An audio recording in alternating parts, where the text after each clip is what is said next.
Halo,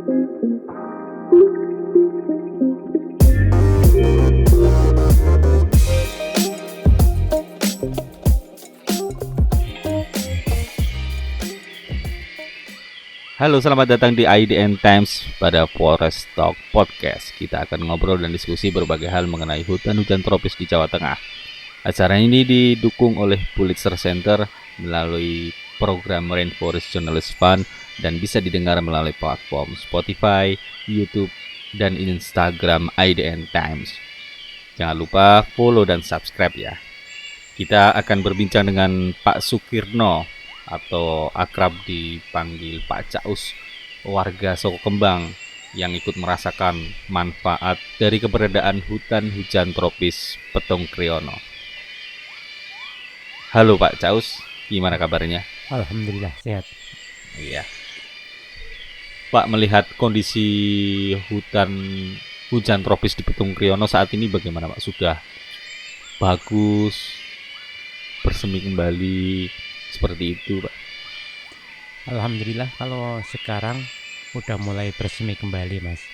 Karena dulu tuh kisaran tahun 2010-an itu hutan Perdono kan rusak berdasarkan masih banyak penebangan ilegal gitu.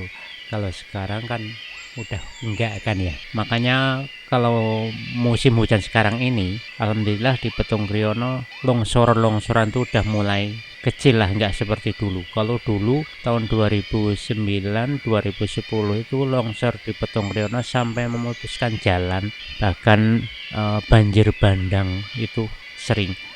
Tapi sekarang alhamdulillah enggak, cuma ada longsoran tetap ada, cuma enggak banyak lah, kecil yang bisa dikerjakan dalam hitungan jam itu udah selesai, nggak seperti dulu. Dulu memang kondisinya gundul gitu atau gersang gitu atau hutannya, padahal dulu juga rapat juga Pak, bukan?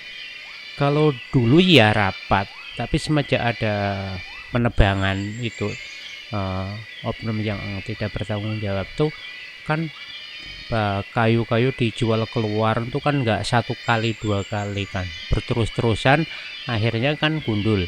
Nah akhirnya penampungan air yang di pohon-pohon itu nggak bisa menapung, akhirnya kan pada longsor kayak gitu Mas.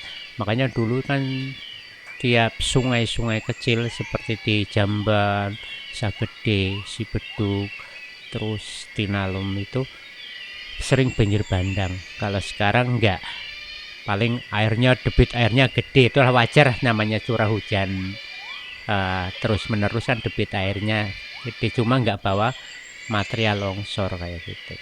Sudah aman gitu ya Mas Pak? Alhamdulillah sekarang aman. Nah kita tinggal saling menjaga gimana hutan ini itu biar asri, enggak seperti tahun 2009 dan 2010-an itu sampai rusak kayak gitu.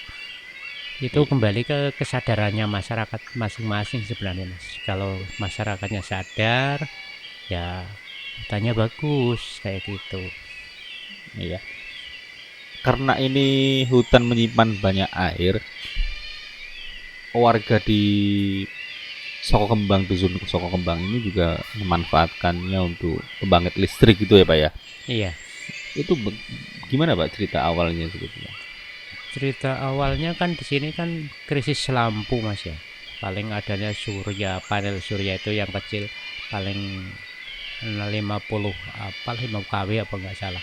Itu kan paling 3 lampu. Semenjak ada PLTMH atau dibilang orang kincir, itu kan sekarang udah dimanfaatkan buat air, itu bisa dimanfaatkan buat PLTMH atau kincir itu. Pembangkit listrik tenaga mikrohidro iya, gitu ya Pak? tenaga mikro. Dari tahun berapa itu Pak sampai krisis listrik gitu? Kalau krisis listrik tuh semenjak aku kecil Mas, sampai pokoknya saya kecil sampai saya merantau ke Jakarta, terus pulang dari Jakarta itu masih krisis lampu. Berarti normal lampu itu kisaran tahun berapa ya? Belum ada 10 tahun kayaknya. Ada 10 tahun. Praktis berarti PLTMH berfungsi tahun PLTMH kan dulu sini sama Tinalum tuh bareng. Saya sering apa namanya? Sering mati berdasarkan kan kebanyakan pemakai akhirnya nggak kuat kan. Kalau sekarang nggak, sekarang Tinalum ada sendiri, sini ada sendiri, jadinya kalau sekarang tuh udah makmur soal lampu lah, nggak seperti dulu.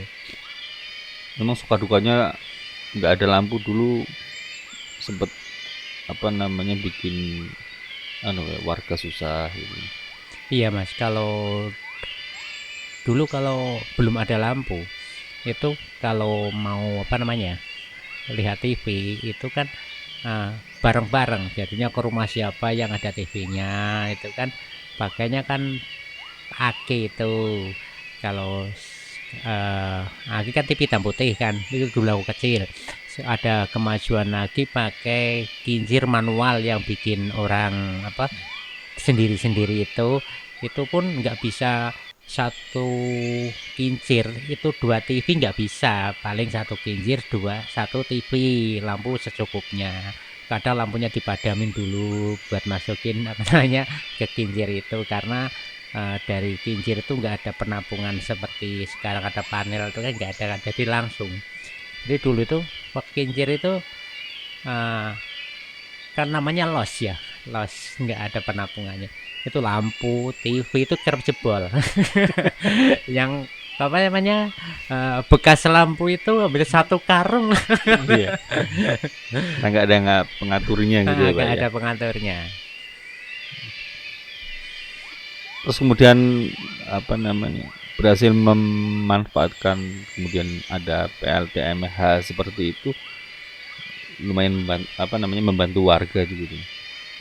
Bukan sekadar apa namanya membantu, cuma sangat membantu lah, walaupun dulu masih barang sama Tinalum kan belum maksimal kan, itu kan paling MCB 1 ampere, jadi orang dikasih setrum itu kurang lebihnya 225 watt.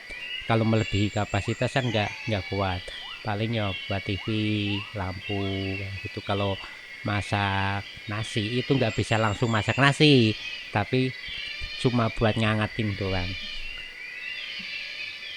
Pak, itu inspirasi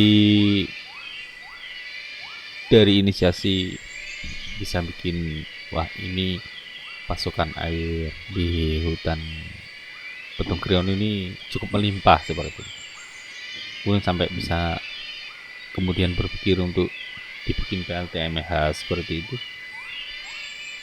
Itu kan namanya perkembangan zaman mas ya, ada yang bikin terus kita ikut-ikut bikin gitu, walaupun nggak semaksimal.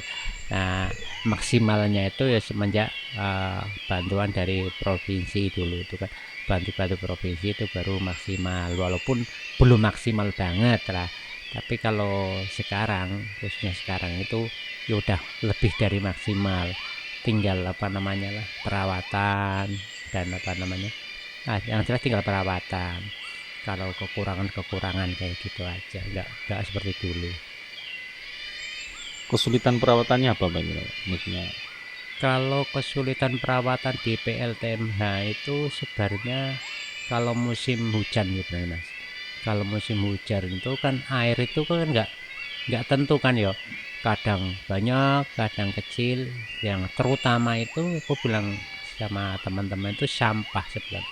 Kalau sampah masuk ke dalam apa namanya baling-baling kipas itu pasti dia menyangkut di situ, apalagi yang nggak hancur kan sampah plastik. Kalau sampah kayak daun itu pasti hancur, tapi kalau plastik itu, makanya kalau sekarang musim hujan kayak gini paling 1 hari 2 hari itu harus matiin dulu, ambil sampahnya itu dulu, karena masalah sampah kan susah lah di mana-mana.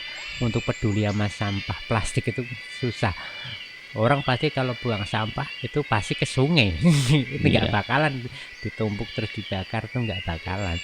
Kalau kesadaran itu tuh memang susah menanggulangi.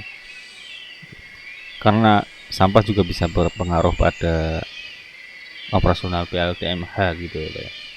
Kalau sampah sangat berpengaruh banget sebenarnya. Khususnya sampah plastik. Jadi sampah plastik itu kalau sampai masuk ke baling-baling kipas itu sebenarnya dampaknya banyak. Bearing itu bisa dapat cepat jebol, terus bisa kadang bisa menyelip di sela itu. Terus yang seringnya kayak gitu. Pernah kejadian gitu, Pak? Sering, bukan pernah. Oh, Kalau musim hujan kayak gini sering. oh ya. Malah kadang 2 hari sekali itu harus dicek. Kalau musim kayak gini, kalau kemarau mending lah. Kalau kemarau paling nyangkut di apa namanya, nah, di depan. Tapi kalau musim hujan kayak gini kan arusnya kencang mas, jadinya kadang sampah plastik ngikut di situ. Nah, artinya keterancaman hutan juga dari akibat ketidakpedulian kita terhadap lingkungan juga, Pak ya. Sehingga terus kemudian berdampak pada dampaknya kepada warga sekitar di sekitar hutan gitu. Kalau hutan itu kan paling biasanya kan di pinggir-pinggir pemukiman mas ya, itu kalau buang sampah yang berdampak itu malah sebenarnya sungai mas. Pencemaran sungai itu sampah itu berdampak kencang. Kalau di Petung itu sungai ini Kaliwelo itu nggak seperti dulu. Kalau sekarang kalau jalan lewat sungai itu sekarang banyak plastik, nggak seperti dulu asli paling daun kayu gitu, nggak. Kalau sekarang banyak plastik di sungai itu banyak. Sebenarnya itu yang mengganggu air itu kurang sehat menurut aku. Nah gitu. Tapi pengaruh juga ya, Pak ya, sampah terhadap kelestarian hutan seperti itu gitu, Pak. Yo pasti berdampak mas, pasti berdampak. Itu karena gimana lagi ya, memang udah orangnya yang nggak peduli kan jadinya gimana. Apalagi di Petung Kriono ya, yang SDM-nya orangnya kan minim kan ya. Pak, dengan banyaknya sampah itu berarti berpengaruh juga Pak pada operasi PLTMH gitu, sehingga pasokan listrik ke warga gitu ada kendala seperti itu Pak. Sampah berpengaruh berapa berat namanya mas, bertanggung banget mas kalau sampah. Termasuk kan aku tadi udah bilang sampah plastik. Kalau sampah plastik itu yang berdampak paling parah di PLTMH itu sampah plastik. Kalau daun-daun kayak gitu itu mudah lunak kan, mudah hancur. Itu nggak pengaruh banget. Karena kalau sampai masuk ke kipas itu kan risikonya kan dia ngeruwet ya. Nah akhirnya itu berdampak pada bearing, bisa merembet ke dinamo dan lain sebagainya kayak gitu. Terus listrik warga juga terganggu gitu Pak? Ya pasti, karena pollinasinya kan turun mas. Pollinasi turun, putarannya kan kurang. Pollinasinya turun itu berdampak kepada kayak lampu, seperti elektronik itu berdampak banget. Karena pollinasi turun itu strum kan rendah, itu enggak sampai 220, kadang 170 160 itu berdampak kepada elektronik, lampu itu cepat rusak. Berbahaya juga berarti ya Pak ya? Berbahaya juga, makanya kalau kita peduli akan sungai ya, itu kan dari rumah buang ke sungai kan, itu masuk ke turbin itu punya siapa? Kan punya kita. Berarti akhirnya itu merusak turbin kita. Sama juga kayak hutan mas. Kalau hutan kita buang sampah sembarangan di hutan tuh milik siapa? Milik kita. Rusaknya hutan itu kayak rugi siapa? Kita juga kan. Nah akhirnya ke situ. Sebenarnya itu kerusakan itu dari diri kita sendiri. Kalau kita nggak peduli ya udah cepet rusak. Lebih keterancamannya juga tinggi banget gitu ya Pak ya, artinya hutan di sini ya Pak ya. Iya, kalau di sini hutan udah mulai terancamnya itu masalah kalau penebangan ilegal itu alhamdulillah udah kurang, nggak ada lah termasuknya. Tapi dari sampah itu sebenarnya sampah kan membuat tanah gempur kan ya, itu juga mudah longsor sebenarnya. Kalau pengikatnya akar itu kan nggak menyatu dengan tanah, terus nggak menyakar dengan bebatuan. Kalau di sini kan banyak tebing-tebingan ya. Itu akhirnya nyakarnya di sampah nggak ngikat, akhirnya bisa gampang longsor. Kalau melihat apa namanya warga sekitar sini sudah aware gitu Pak untuk melestarikan hutan seperti itu Pak.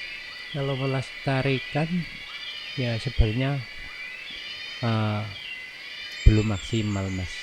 Kalau kita bisa melestarikan hutan itu berarti kita bisa menjaga eh, masalah aku bilang tadi kebersihan sampah termasuknya.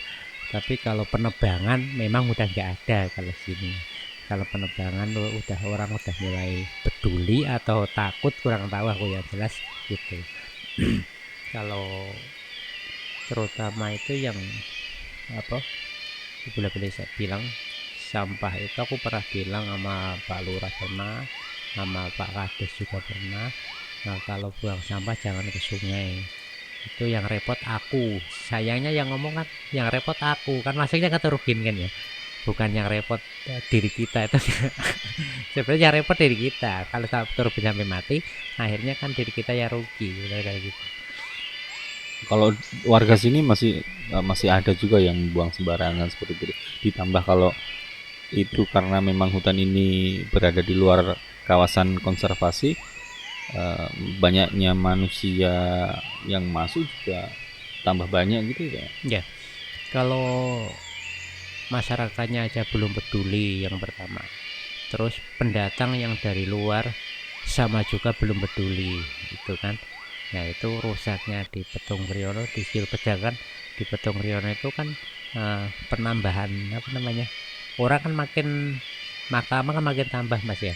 Nah, itu orangnya kalau nggak peduli satu sama lainnya, nggak peduli, ya udah berarti terancaman, yang jelas terancaman sungai itu makin terancam. Apalagi di Petung Kriono kan wisata-wisata kan udah mulai banyak kan. Itu kalau dari pengelola wisata itu nggak peduli tentang sampah, itu tambah parah sebenarnya. Kalau pendatang dari bawah itu pasti buangnya sampah sembarangan, kebanyakan sembarangan Mas. Ya nggak semua, tapi kebanyakan sembarangan. PR-nya banyak betul. Iya, kalau di Petung Kriono, kalau sekarang PR sampah banyak. Iya Pak. Tapi kalau peduli hutan, alhamdulillah apa namanya, penebangan liar itu udah nggak ada. Ya ada, mungkin ada, tapi kan nggak seperti dulu. Kalau Bapak sendiri apa yang bisa dilakukan untuk mengurangi membuang sampah seperti itu? Kalau saya jalan satu-satunya bakar Mas. Nah, kalau saya pernah bilang sama Pak Bau itu bikin tempat TPA, tempat pembakaran sampah itu ya. Sampai sekarang itu belum dibikinkan. Padahal kalau udah dibikinkan, orang buang sampah sembarangan, kita kan bisa negur kan. Nah, tapi kalau belum ada tempat pembakaran, itu kan kita bilang gimana, maksudnya suruh bawa, akunya suruh bawa kayak gitu kan, ya nggak bisa kan. Nah, akhirnya kan orang rata-rata buang. Aku sering di PLTMH itu mendapatin sampah yang pakai apa namanya, plastik itu banyak. Jadi ditaruh di dalam plastik terus dilemparkan ke sungai, itu sering. Padahal kalau sampah dibakar juga berbahaya loh Pak. Iya, tapi kalau daripada maksudnya dibuang Mas, kita kan ada dua pilihan ya. Ya, kalau di sini terus diangkut dibawa ke tempat sampah itu kan belum ada kan ya. Ya jalan satu-satunya kan paling dibakar kan. Tapi kalau dibikinin tempat itu kan lumayan lah, nggak terlalu berserakan kayak gitu. Ya alangkah baik bagusnya ya jangan dibakar sebenarnya, di bawah terus ditaruh di mana gitu. Tapi kan harus ada petugas yang bawain sampah kayak gitu. Kalau di Petung Kriono kan belum ada.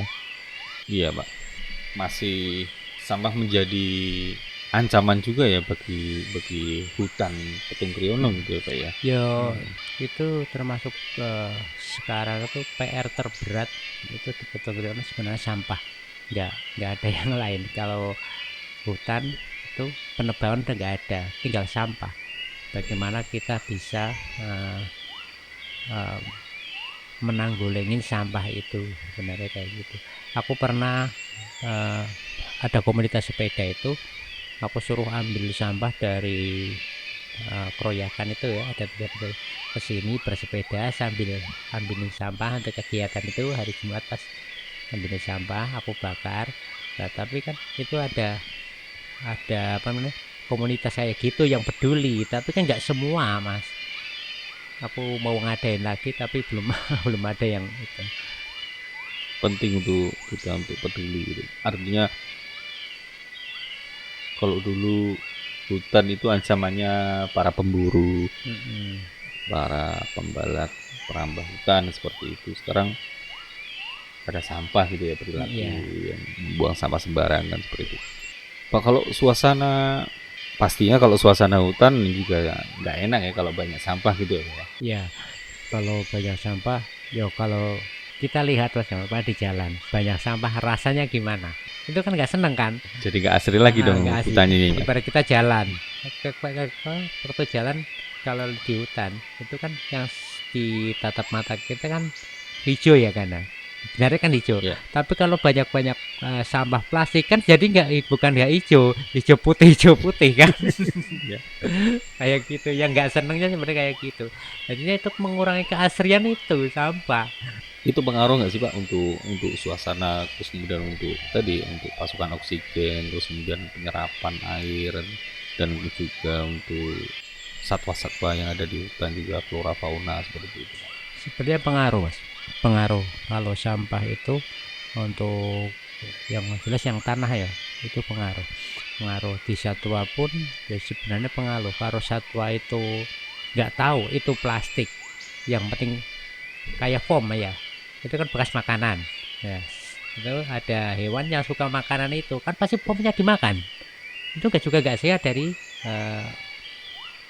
hewan-hewan itu sebenarnya kayak gitu. Masalahnya aku sering lihat monyet di sini, monyet kan banyak kan, itu yang ada yang bawa ambil sampah itu dibawa dimakan kayak gitu. Berarti itu kan sampah orang bekas orang kan pakai foam itu kan dibawa dimakan. Itu dimakannya bukan isinya doang, sak foamnya dimakan. Itu kan nggak kesehatan dari satwa juga kurang sehat, akhirnya makan sampah. Iya Pak. Kalau pesennya Pak Sukirno untuk generasi muda apa Pak ini Pak untuk ke depan?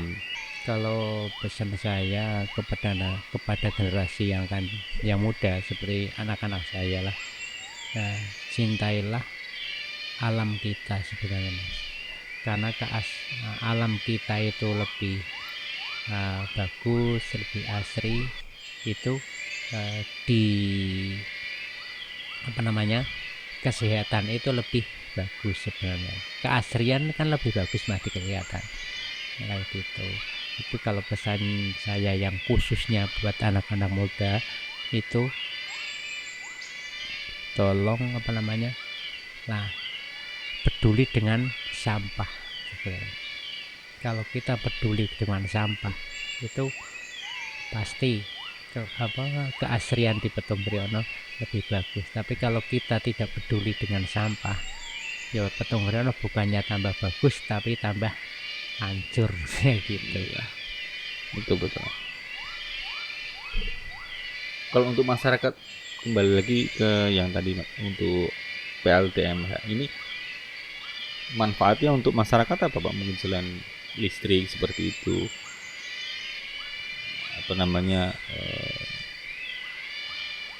lebih, karena di sini juga ada yang konveksi terus kemudian memanfaatkan seperti itu, membuka lapangan kerja seperti itu. Sebenarnya manfaatnya dari PETMH itu lebih lebih menghemat, Mas. Lebih menghemat. Terus kalau untuk penjahit di sini kan ada penjahit-penjahit itu. Memang pemerintah itu menganjurkan PLTMH itu untuk berusaha, Mas. Usaha maksudnya. Seperti ibu-ibu usaha apa, pakai listrik itu bisa. Bukan cuma buat lampu dan kulkas terus TV itu enggak. Sebenarnya kalau buat usaha itu pemerintah itu lebih mendukung karena akan meningkatkan perekonomian di itu apa namanya, warga-warga itu ya, yang dulunya ibarat nggak bisa jahit kan ya. Kalau di Pekalongan kan tataran jahit ya, belajar jahit pakai PLTMH iurannya kan lebih murah, Mas, dibanding PLN. Kalau PLN 1 bulan nggak mungkin 1 bulan 20.000 kan, paling nggak minimnya itu 50 sampai 60. Tapi PLTMH kan enggak, untuk menjahit 3 orang satu MC atau apa MCP itu sebenarnya bisa. Kalau orangnya kreatif itu kan lebih menambah apa perekonomian, Mas, gitu. Cuma buat apa perawatan 20.000 1 bulan 20.000. Kalau dipakai satu rumah itu 3 penjahit itu kan nggak apa-apa sebenarnya, nggak turun, MCP itu nggak turun. Nah, cuma iurannya 20.000 kan ya, itu kan lebih murah. Tapi kalau PLN 3 mesin jahit itu 100.000 pasti lewat. Itu lebih hemat sebenarnya, lebih hemat itu, bisa buat penambahan perekonomian. Itu khusus untuk dusun sini aja Pak, dusun Sukembang berapa sampai berapa kakak gitu? Kalau di sini pakai PLTMH itu 33 rumah. 33 rumah itu dikasih 1 orang tuh 450 watt. Tapi 450 watt PLTMH itu nggak mudah turun, nggak kayak PLN, nggak, karena tegangannya itu nggak terlalu kencang. Walaupun voltnya sama, cuma tegangannya nggak begitu kencang, nggak mudah turun. Iurannya berapa Pak teman? Per iuran Untuk perawatan dan operator 20.000 1 bulan. setiap rumah itu 20.000. 20.000. Itu kalau seperti Mas itu Gobel itu sama 20.000, karena saya pas pengurusan saya 450 itu dipakai 3 orang penjahit. Yang lain kan pakai PLN kan ya. Itu kan lumayan. Kalau 3 penjahit itu kalau pakai PLN 100.000 pasti habis, Mas. Itu cuma 20.000 kan, berarti bisa menghemat 80.000 kan. Itu per bulan. Kalau 1 tahun kan lumayan. Iya, 800 ribuan. Kalau itu pasukannya PLTM kan dari air ini Pak. Iya. Sempat terganggu nggak sih Pak untuk dukungan air dari hutan-hutan tropis Gunung Kriyono ini Pak untuk PLTMH seperti itu? Maksudnya Pasukan untuk listriknya ini kan dari air dari hutan seperti itu. Nah, sempat mengalami gangguan ya Pak. Misalkan nggak ada, debit airnya rendah, ternyata malah kalau musim penghujan ini yang tadi dikatakan tinggi seperti itu. kalau kekurangan sini belum, Mas. Kalau debit air kecil pernah waktu tahun 2019 itu masih muter, walaupun dayanya nggak maksimal lah. Itu masih bisa buat apa namanya lampu, kebutuhan masih bisa. Saat sini tuh nggak sampai mati total karena hutannya kan masih bagus ya. Akhirnya air itu nggak habis, walaupun kayak kemarin tahun 2019 itu kan 9 bulan apa nggak salah ya, 9 bulan kemarau tapi nggak habis. Itu masih muter, cuma kan wattnya udah mulai turun kayak gitu. Pak tadi pesan agar Bapak sebagai warga yang tinggal di sekitar hutan tropis Petung Kriyono ini kepada generasi muda, kepada semua orang agar hutan ini tetap asri dan kebermanfaatannya bisa untuk semua orang. Apa ini harapannya Bapak? Harapan saya kepada generasi penerus itu, kita sering bilang cintailah alam kita. Alam kita bagus, kedepannya lebih bagus. Yang jelas kedepannya biar bagus itu cintailah alam kita. Caranya cintailah alam kita harus sadar diri kayak gitu mas. Masih sadar diri gini, bagaimana hutan ini nggak rusak, berarti yang jaga kan kita. Nah, bukan cuma jaga nggak nebangin pohonnya, termasuk kebersihannya juga dijaga kayak gitu ya. Makanya aku bilang biar hutan kita asri, jagalah hutan kita dengan kesadaran diri kita sendiri. Kalau kita merusak hutan kan bukan cuma menebang doang kan, itu seperti kayak buang sampah gitu, jangan sembarangan. Memang tantangan ke depan bagi milenial dan Gen Z adalah merubah mindset untuk peduli kepada lingkungan, peduli kepada hal sekitar termasuk kepada hutan. Ancamannya karena memang tidak kembali pada tindakan-tindakan eksploitatif, tapi lebih pada perilaku seperti tadi yang disampaikan Pak Sukirno, untuk tidak membuang sampah sembarangan seperti itu. Demikian Forest Talk podcast IDN Times bersama Pak Sukirno, warga Soko Kembang yang ikut merasakan manfaat dari keberadaan hutan hujan tropis di Petung Kriono. Acara ini didukung oleh Pulitzer Center melalui program Rainforest Journalist Fund dan bisa didengar melalui platform Spotify, YouTube, dan Instagram IDN Times. Jangan lupa follow dan subscribe, juga terus baca IDN Times. Sampai jumpa.